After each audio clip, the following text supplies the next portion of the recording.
Stage 1, Flower Hill, and Eugene's fears seem to be realised. Here we go. The Corolla has a new engine specification. It may be faster, but on Stage 1, Eugene is almost 13 seconds down. On Stage 2, however, the Esker Corolla is back on the top of the timesheets, in spite of a suspension setting which Eugene feels rather too soft. It's a fact he feels he has to illustrate to co-driver Paul Kiley. After 2 tests, he's 11.5 seconds off the lead. The leader of the pack in Cork was relative new boy Tim McNulty. The County Meath driver was second in the series last year and is fired up for an attack on the champion this weekend. The word on the street, the money on you this weekend? There might be money on me, Pamela, but we'll see what we're like on the stages. You know, look at the top 10. But Tim and co-driver Anthony Nestor are to find themselves right at the top of that top 10. They're a staggering 13 seconds up on the very slippery first test. The Cork winner in his familiar S10 Pierce Subaru is again proving his speed, although a sticking throttle on Stage 2 means that 13 seconds is shortened by 1.5. Tightens. 4K right, 600. Down to the bottom, square right, 60.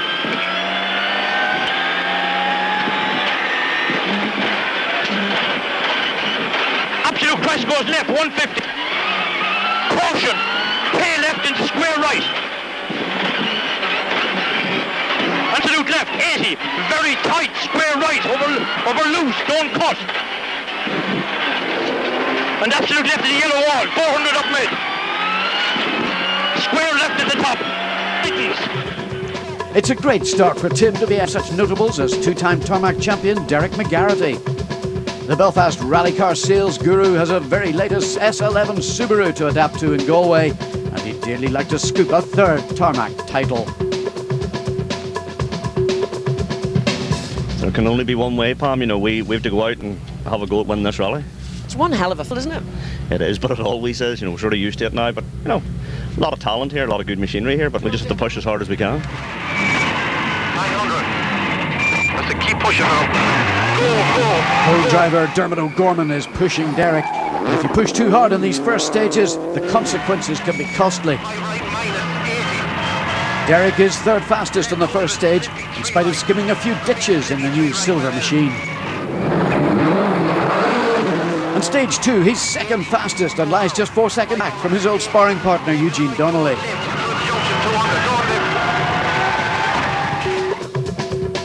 One man who's always good to go is Anne Nesbitt. The Armagh ace is looking for his first Galway Rally victory, and the big news is that Andrew looks to be back for a full championship campaign.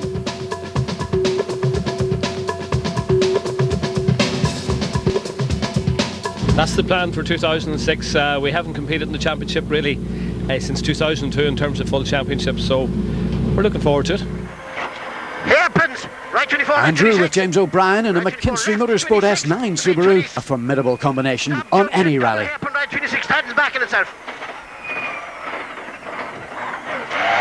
Muddy, hairpin, rock. Andrew looks to be trying hard, but his times on the early tests are barely enough to keep him in the top 10. The Rutledge Subaru is 9th after 2 stages, not the usual start for the 15 times tarmac winner. Into. Right side, sharp. Left 20 tightens. Into stop. Boy, crest 26, hairpin, left 26. From way back, brake early, brake early. Crest 26, hairpin, left 26. Hairpin, right 26. Sharp, left 18, right 18, left 18. Stop. Square double left 24 on jump 26, keep her down. Hairpin junction left 26. Hairpin junction left 26. The man competing with the most tarmac wins, however, is Irish legend Austin McHale. Austin, and particularly his son Gareth, successfully sampled the French tarmac on the World Championship Monte Carlo rally last month. It's great to get back to Galway, you know, and as I said to Brian when we did the recce here last Saturday, to come back to the Ireland stages you know, we really appreciate. We don't really appreciate what we have. Our stages are so good, so safe, and so spectacular. But is this the last time we'll ever see the spectacular Dubliner in Galway? I think, you know, we're concentrating a lot on Garrett now, and it might be my last Galway now, so I'm going to have a serious cut at it. Austin, who originally hails from the west, has many supporters here, and his aggressive style is one admired by many. He's not quite in the picture, however, on the opening stages, lying 6th after 2 tests, 30 seconds off the pace. And a successful Monte Carlo competitor this year is Wexford's Boland. So often a runner-up in the Tarmac Series, Eamon's switch to a Ford Focus last season has brought very promising results.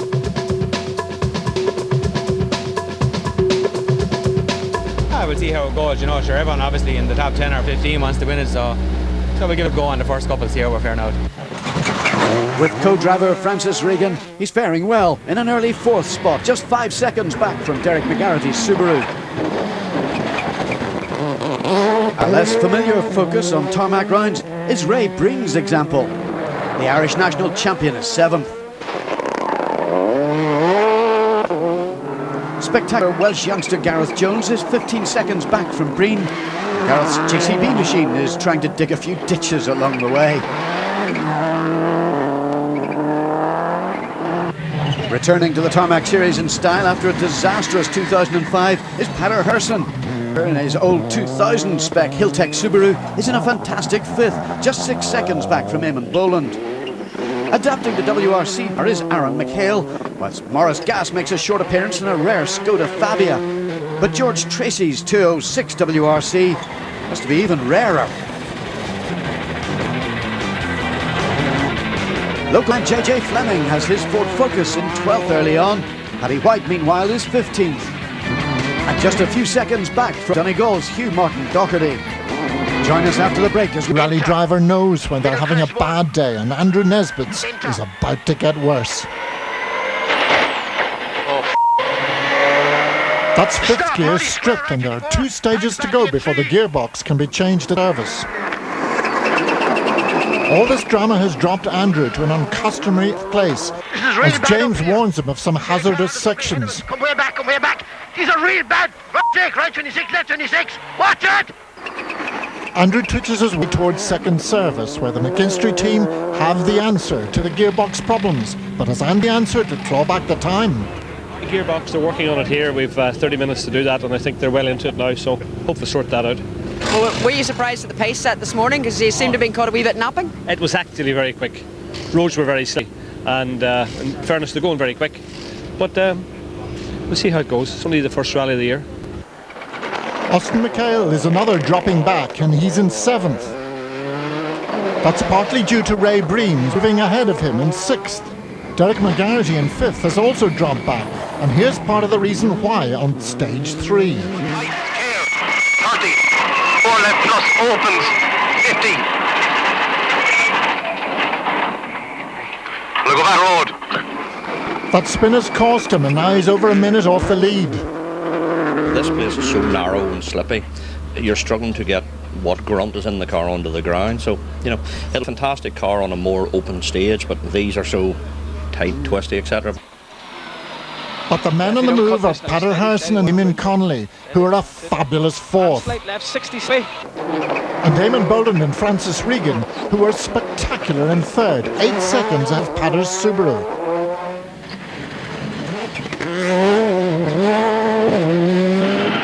The other Subaru in spectacular form is Tim McNulty's Pierce example. Repeat, medium right, use the road here, 300.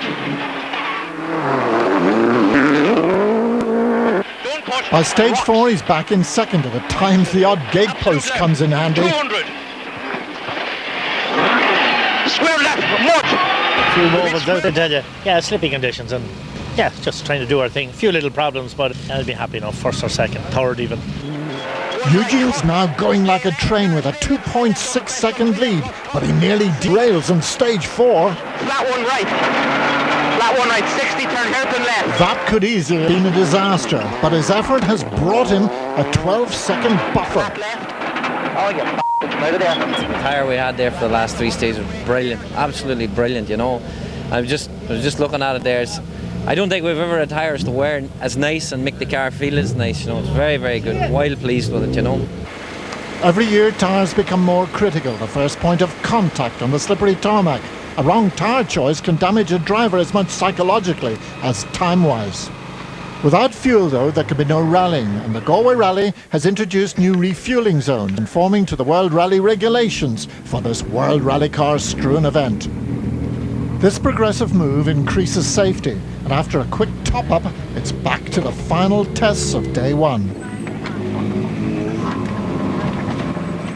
A check of the rally programme shows it's time for the final loop of 3 tests on day one. And Aaron Mcnel ends his day in 23rd. That's 20 seconds and 2 places behind Martin Docherty. This puncture has dropped JJ Fleming to 19th, while Paddy White slides to 15th, just 13 seconds behind Hugh Martin Docherty's similar car. Gareth Jones is launching his Subaru at the stages, but he's switched his launch control system off. His car's been stalling. He's now 9th. Austin Mcnel is over a minute ahead in 8th, and that's in spite of a 30-second road penalty. As ever, the Dubliner is great to watch. Here's the high-speed view from the Profile Park Subaru. Andrew Nesbitt and James O'Brien are back in full flight. Andrew ends the day in 7th place after losing 6th gear on the last test. He's now over 2 minutes off the lead. 10 seconds ahead of Andrew are Ray Breen and Andrew Purcell. Very good showing for the reigning national champions. Derek McGarrity has been having an up-and-down day. He and Dermot O'Gorman feel the S11's handling is out after his earlier spin. And little spins like this one in the last stage are keeping him back in 5th, over 1 minute and 5 seconds off the lead. In contrast, Peter Herson has kept out of trouble and is in an excellent 4th. Indeed, he's putting Eamon Boland under some pressure. The leading Ford driver is 3rd, but ends the day just 1.8 seconds ahead of Peter. Peter is only 1.8 seconds behind, and I think Tim is around 34 or 5 seconds. But you know, they were very tricky today, really. So I will see how it goes tomorrow, and hopefully we might try and move up a place or 2. Tim McNulty in 2nd is being plagued by a stick throttle. Not what you want when entering a slippery junction. Other niggles are taking the edge off Tim's attack, and Eugene Donnelly is out to make the most of it. Fastest on 6 of the day's 8 tests, he now holds a 23.2-second lead. I know Tim has had a problem, so therefore I had to maximise it this evening, and it's probably the best bit of driving I've done in my life, you know. I feel really, really comfortable in the car, and I have to say there's a few chances taken, but I mean, and that's not, you know, that's not like me, but I mean, it has just been brilliant. It's just been a brilliant afternoon, you know. 23 seconds is going ahead like 9 stages in the Ballinasloe area, where the territory is generally more grippy and faster. Once again, a huge crowd has landed early for the opening Sunday test. Eugene Donnelly was first to experience them. Although the stages are generally more grippy, there's still the odd patch of water or muck. Eugene's been caught out, but makes a speedy recovery. However, he's still set to drop 8 seconds to the stage winner.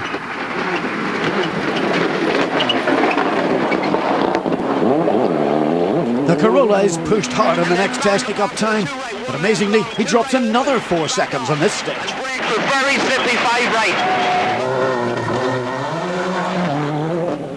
Tim McNulty is on the ragged edge. And absolute medium left at wall.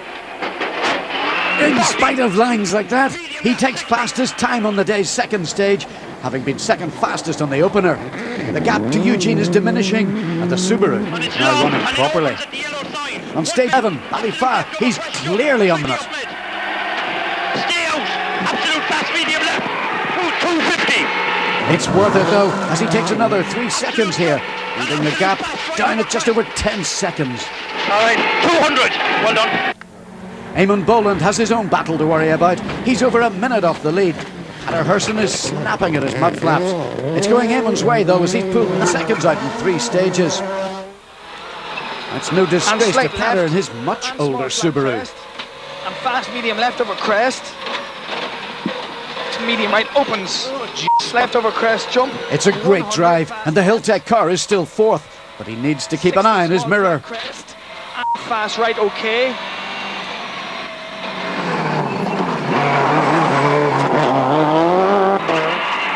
Looming ever closer is Derek McGarity, who's fastest on the opening stage. He's now 27 seconds behind Herson, and with 6 stages left, fourth is very achievable. The S11 is jumping well, and Derek seems much happier with its hand. 250.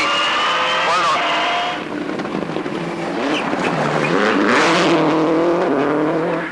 Handling a rare international appearance in fine style is Ray Breen.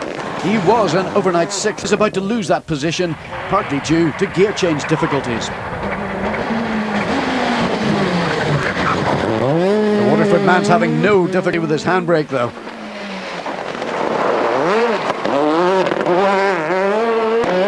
Suddenly left 18 on jump. Recovering from his first aid difficulties is Andrew Nesbitt. Andrew and James break into 6th, but still have niggly gearbox trouble. Watch it, mind your braking! Braking! Austin McHale is in fine form in 8th, but on the opening stage, young Gareth Jones is right off. This was bad enough, but Bernard Crowley captures what happens at the next corner. The wall definitely loses out, and Gareth loses 2 minutes. Back at service, the talk is all about Tim McNulty's charge. Some battle, we're enjoying it. That's what internationals are for, and thank God that we're able to compete at this level. Yeah, it's great, Pamela, yeah, having a great battle with Eugene. By stage 13, however, the gap is back to 28 seconds and Tim's in trouble. Absolute crest 100. Absolute fast right, stay right. 350 up mid. Tire for caution. We're towards the end of the Ballyfast stage. The last left-hander is coming up.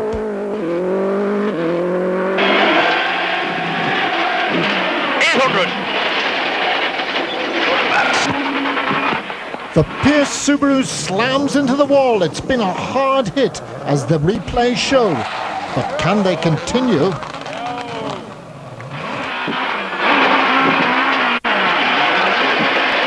Just get over the finish line, we can do whatever. Now the rally. A wrong tyre choice, making an attack and understeered into the wall and bend the wheel. That's it, that's how rallying goes. It's all gone wrong for Tim and Anthony, but many of the other World Rally cars have made the finish. Alan McHale is lucky to get there. Darrell Rafferty is 25th. JJ Fleming 23rd. Martin Doherty is in full glow in 18th, while Paddy White is 13th. And that is 16 seconds behind Hugh Martin Doherty in 11th, with Gareth Jones in 8th. Austin McHale ends Galway in 7th. Easy. Don't attack, don't attack. 26 times. It's unusual to see Andrew Nesbitt in 6th. Further problems saw him lose 5th to a very hard-trying Ray Breen. Derek McGarity had his moments, and his big focus now is to try and achieve a 4th Circuit of Ireland win in a row.